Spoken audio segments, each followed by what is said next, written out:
From the News Channel 5 Network, this is Morning Line with Nick Barris.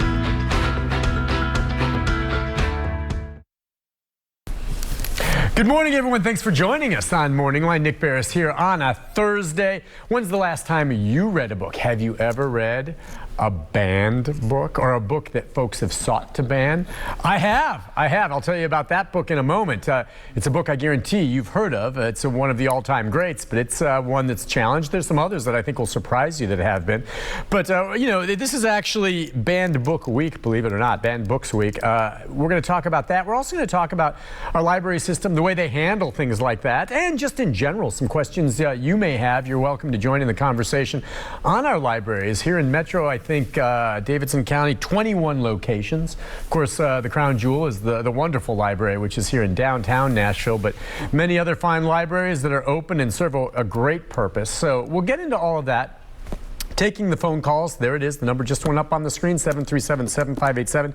With Kent Oliver, he's director of all of the libraries in Nashville. I bet you read a lot. I read some. You read some. I read professional materials, and I also read. In fact, I just finished the new Stephen King. Okay, yeah. It's pretty exciting. I look for certain books like Stephen King, and you get the new editions, don't you? If a Grisham book comes out that's new, people can go buy it, of course. Or how many copies will you get of the newest Stephen King or the newest John Grisham right when it comes out? It depends on how many requests we have. I mean, literally hundreds in some cases. Sure.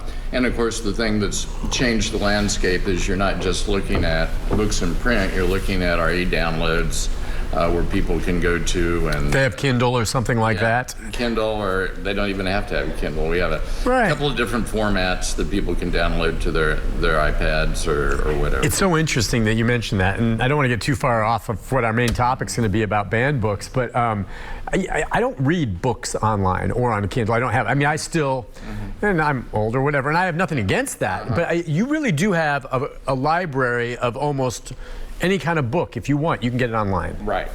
Those Grisham books will be online. Your Stephen King book will be online. Oh, absolutely, yeah. All that. And one of the things we do, we monitor how many requests we have for books. Okay. And so we will add copies, buy more copies as we can, and to try and meet that demand. It's still free.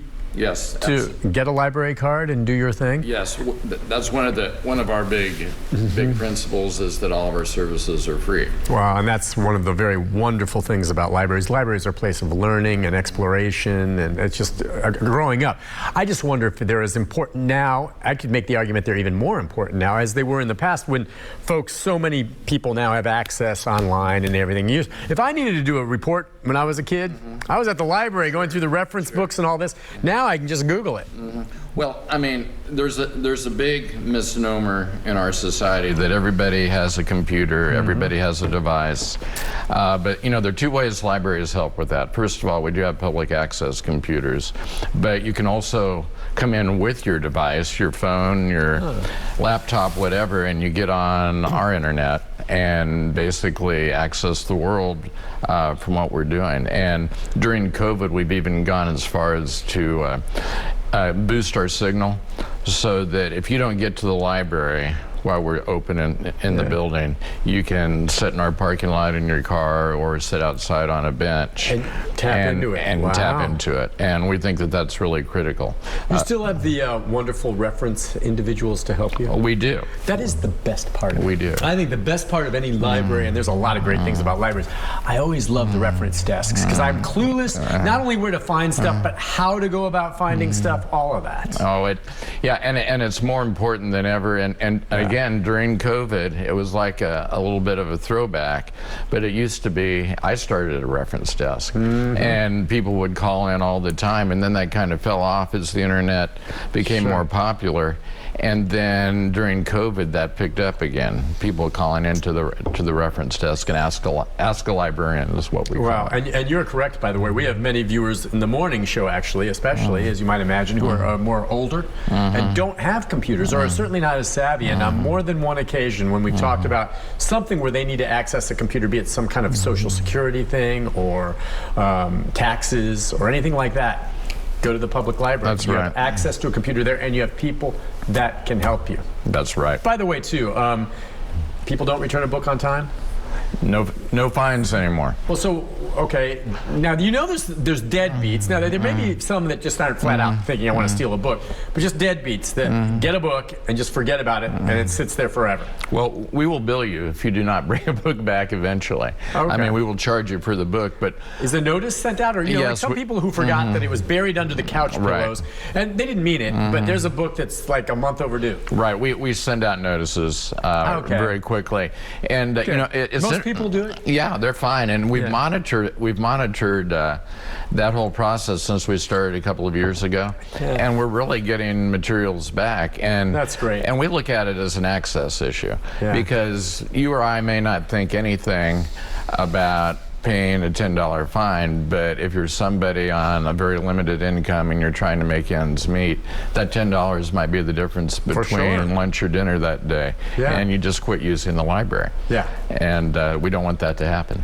I see. That's a wonderful balance. By the way, what's the average length, when I check out a book, how long am I allowed to have it? 3 weeks. 3 weeks. And when you do the ones that are online, is that something we have to... It depends, yeah. Check it off? Check that out. It's usually 2 weeks. And we have this great service called Lucky Day Collection. It's in all of our locations again now.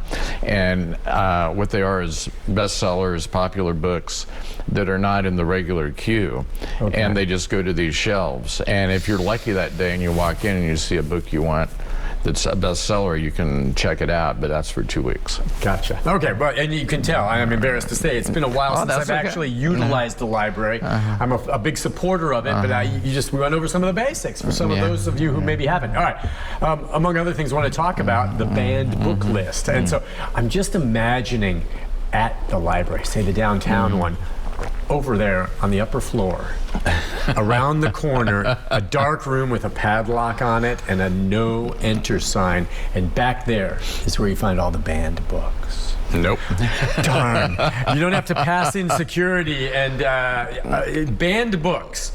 Tell me a little bit about that. Book bans, and just me saying banned books, or people, gosh forbid, you'd see every once in a while burning books. It's just an atrocious thing to do. And I don't care if you agree with the book or not. You don't burn it, and you do not ban it, but it happens. So what do you think? Well, Banned Books Week is one of the most important weeks in a calendar year for public libraries everywhere. And it's the whole idea that libraries represent a democratic society and support the First Amendment. And so we have books that represent every viewpoint found in our society. And you may not agree with one book while somebody else may agree with another. But it's really about coming into a space, a neutral space, where you can find information, find the information you want, you can look at it, you can decide for yourself if it's relevant, and you do not deny access to that information for somebody else. And you know, it's First Amendment. It's also free speech, because without the ability for you to come in and access different points of view, the ability for you to say what you want in a democratic society is curtailed as well. So they're all tied in together. I couldn't agree more. And I guess I should be clear, and you mentioned this before the show, it's not so much banned books, it's most challenged books. Right. And maybe you can explain what challenged means, because I guess I was reading here from the details you gave us.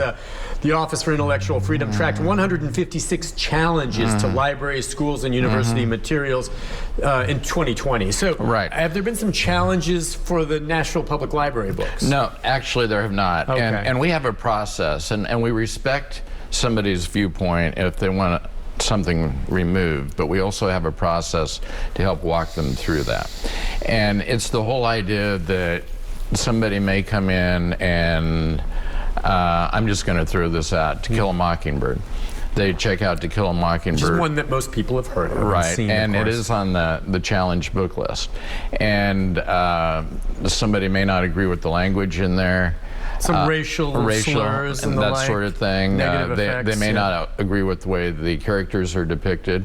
So what they would do is go through a formal process if they chose to, and ask a library to remove that. And that is the way a book becomes challenged. And you see that in public libraries, you see that in school systems, not as often universities, primarily public libraries. But I mean, that's the whole way you approach it. But it's, you know, it's we call it a teaching moment, but it's also a moment to walk through with the person that's challenged the book and explain why the book is there. One of the things I always say is that if we don't have something in the library that will offend every person, we probably aren't doing our job.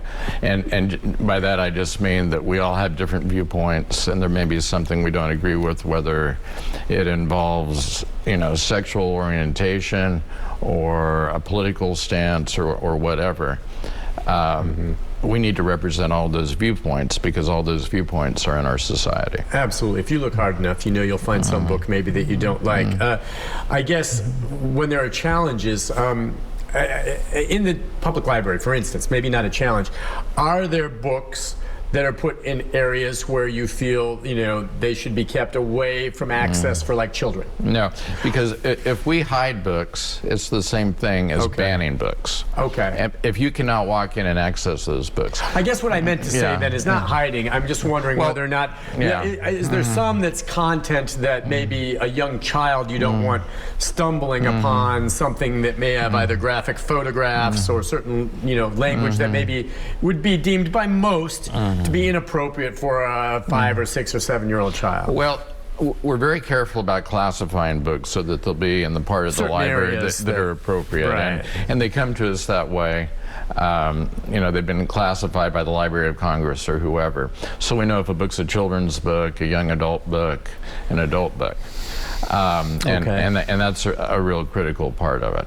Okay, so that kind of, there's areas where, you know, I remember when I brought my son to the library, you know where the children's section is, and you know the books there are all going to be fine for, not that I wouldn't have minded him as he gets older looking in other areas. I want to leave it to their choice, but they're all there. They just may be in different sections. Listen, we'll take a break. When we come back, I want to go back over a list of some of these and ask Kent Oliver, I think I know the answer to this, if he could think of any circumstance where he would even be in favor of banning a book. We'll take a break, and we can take some of your calls when we come back after this.